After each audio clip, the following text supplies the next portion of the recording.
धारा 45 किसी बात का दुष्प्रेरण में अगला भाग है षड्यंत्र द्वारा उकसाना। षड्यंत्र द्वारा उकसाना, अब सबसे मेन बात है, सबसे पहले जानना जरूरी है षड्यंत्र क्या है। षड्यंत्र मतलब प्लान या योजना बनाना। षड्यंत्र क्या है? प्लान या योजना बनाना षड्यंत्र के अंतर्गत आता है। लेकिन षड्यंत्र के लिए, इस योजना बनाने के लिए कितने लोग चाहिए? 2 या 2 से अधिक व्यक्ति। षड्यंत्र द्वारा दुष्प्रेरण के लिए 3 बातों का होना आवश्यक है। कौन कौन सी 3 बातें? पहली बात, 2 या 2 से अधिक व्यक्तियों ने मिलकर षड्यंत्र की रचना की हो। जो षड्यंत्र बनाया जा रहा है, जो फंसाने की योजना बनाई जा रही है, जो प्लान बनाया जा रहा है, अपराध करने के लिए जो रचा जा रहा है, रचना की जा रही है, उसमें क्या होना चाहिए? 2 या 2 से अधिक व्यक्तियों ने मिलकर रचना की हो षड्यंत्र की। अकेले कोई नहीं कर सकता है। षड्यंत्र के अनुसरण में कोई कार्य या अवैध कार्य लोप किया गया हो, मतलब जो प्लान बनाया गया, प्लान के अनुसार वह कार्य किया गया हो। वह कार्य कौन सा कार्य? वह कार्य जो अवैध कार्यलोप षड्यंत्र के अपेक्षित परिणाम को प्राप्त करने के लिए किया गया हो। वह कार्य षड्यंत्र की, जो ये जो प्लान बनाया है कि ये वाला कार्यलोप करना है, मतलब लूट करनी है या बैंक से रुपए चुराना है या एटीएम फ्रॉड करना है, कुछ भी ऐसा जो भी षड्यंत्र बना हुआ है वो करना है, तो इस कार्यलोप के लिए ये जो कार्यलोप किया गया है वह कार्य षड्यंत्र के अपेक्षित परिणाम को पाने के लिए किया गया हो। जो भी परिणाम प्राप्त करने के लिए, मतलब हमारे पास रुपया आ जाएगा, हम उसका मर्डर करवा देंगे, कोई ना कोई परिणाम पाने के लिए, मतलब रिजल्ट पाने के लिए किया गया हो। ऐसा नहीं कि किसी चीज का रिजल्ट नहीं निकलता, हर किसी चीज का रिजल्ट निकलता है। इस धारा के अधीन षड्यंत्र द्वारा दुष्प्रेरण के अपराध के लिए किसी अवैध कार्य या कार्यलोप को करने के लिए 2 या 2 से अधिक व्यक्तियों का एकत्रित होना मात्र पर्याप्त नहीं है, अपितु उस षड्यंत्र के अनुसरण में वह कृत्य या अवैध लोप वास्तव में कारित होना चाहिए। अर्थात दुष्प्रेरण के लिए, आपराधिक षड्यंत्र में किसी अपराध को करने के लिए 2 या अधिक व्यक्तियों का एकत्रित होना मात्र उन्हें दंडित के लिए पर्याप्त नहीं है। सहमत होना या केवल करार ही काफी है यदि वह करार कोई अपराध करने के लिए किया गया।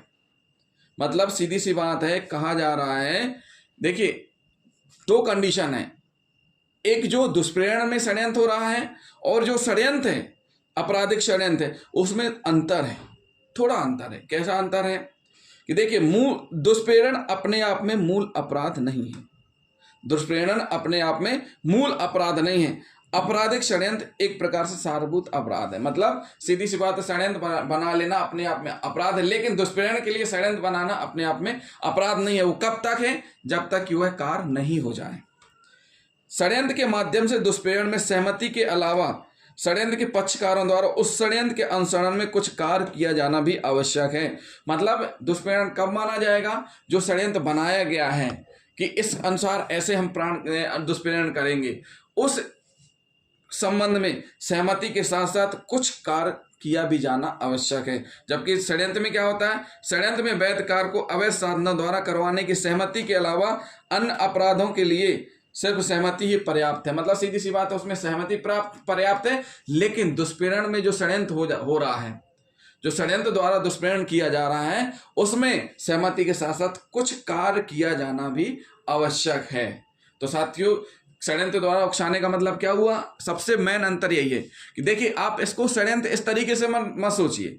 षड्यंत्र इस तरीके से सोचना है इसमें कि ये जो दुष्प्रेरण है, ये जो उकसाने वाला व्यक्ति है, वो किस प्रकार के षड्यंत्र रच के दुष्प्रेरण कर रहा है, और वो जो कार्य करवाना चाह रहा है विधि द्वारा दंडनीय निषिद्ध, वह कार्य होना चाहिए। लेकिन इसमें 2 कंडीशन रहती है, सहमति के साथ साथ उस कार्य का लोप किया गया हो। लेकिन षड्यंत्र में क्या रहता है? केवल सहमति बस बनाना अपराध है। तो साथियों, ये क्या हुआ? षड्यंत्र द्वारा उकसाना, दुष्प्रेरण यानी षड्यंत्र द्वारा उकसाना हुआ। अब तीसरी कंडीशन हम पढ़ने जा रहे हैं। तीसरी कंडीशन क्या है? किसी बात के दुष्प्रेरण की तीसरी कंडीशन है कि किसी व्यक्ति को आशय पूर्वक अपराध कारित करने में सहायता देना, अर्थात सहायता द्वारा दुष्प्रेरण। अब यहां देखिए, आशय पूर्वक का मतलब क्या लग गया कि जानते हुए अपराध कारित करने में सहायता देना। वो क्या कंडीशन कहला जाएगी? सहायता द्वारा दुष्प्रेरण। इसमें यह आवश्यक है कि वह सहायता पहुंचाने वाला व्यक्ति यह जानता हो कि ऐसी सहायता के परिणाम स्वरूप अमुक अपराध किया जाएगा। मतलब जो सहायता प्रदान कर रहा है, जो सहायता द्वारा दुष्प्रेरण कर रहा है, उसको यह पता होना चाहिए कि इससे उसके द्वारा जो किया जा रहा है वो अपराध है। कार्य जिसमें मात्र एक कार्य है, मतलब सीधी सी बात है, बिना जाने मात्र एक कार्य में सहायता प्रदान करना, एक कोई कार्य करना जो कि वह नहीं जानता कि इससे अपराध है, तो वह दुष्प्रेरण की श्रेणी में नहीं आएगा। क्या नहीं आएगा? दुष्प्रेरण की श्रेणी में नहीं आएगा। अब एक नई बात आ गई है कि पत्र द्वारा दुष्प्रेरण। पत्र द्वारा दुष्प्रेरण का मतलब क्या होता है? पत्र द्वारा दुष्प्रेरण, जब दुष्प्रेरण पत्र के माध्यम से किया जाता है, जब वह पत्र की विषय वस्तु निर्दिष्ट व्यक्ति की जानकारी में आ जाए, अर्थात वह पत्र पाने वाले को मिल जाए।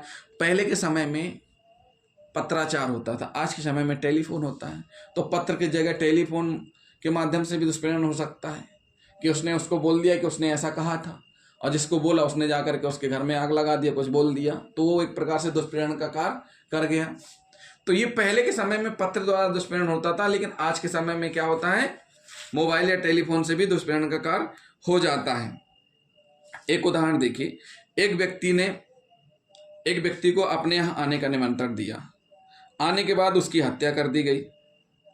धारा की व्यवस्थाओं के अंतर्गत मृतक को निमंत्रण देना हत्या करने में सुविधा प्रदान कर सहायता करना कहा जा सकता है, परंतु जब तक यह प्रमाणित न कर दिया जाए कि निमंत्रण हत्या करने में सुविधा प्रदान करने के आशय से दिया गया था, उसे उत्तरदायी नहीं ठहराया जा सकता। श्री रामचंद्र बनाम स्टेट ऑफ तमिलनाडु के बाद में निर्धारित किया गया कि भारतीय दंड संहिता में वर्णित दुष्प्रेरण एक स्वतंत्र अपराध है, अतः दुष्प्रेरण के परिणाम स्वरूप भले ही दुष्प्रेरित व्यक्ति द्वारा दुष्प्रेरित कार्य को न किया गया हो, किंतु फिर भी दुष्प्रेरक का दायित्व पूर्ण व निरपेक्ष माना जाएगा। बालकृष्णन पिल्लई बनाम स्टेट के बाद में यह अब निर्धारित किया गया कि षड्यंत्र के आरोप के विचारण में यह आवश्यक नहीं है कि षड्यंत्रकारी षड्यंत्र की आंतरिक अवधि पर विद्यमान रहा हो। यदि पहले में यह दर्शित कर दिया जाता है कि उसने षड्यंत्र के अग्रचरण में अपराध किया था, भले ही आरोप की संदिग्धता हो, किंतु फिर भी आरोप का विचारण यथेष्ट होगा।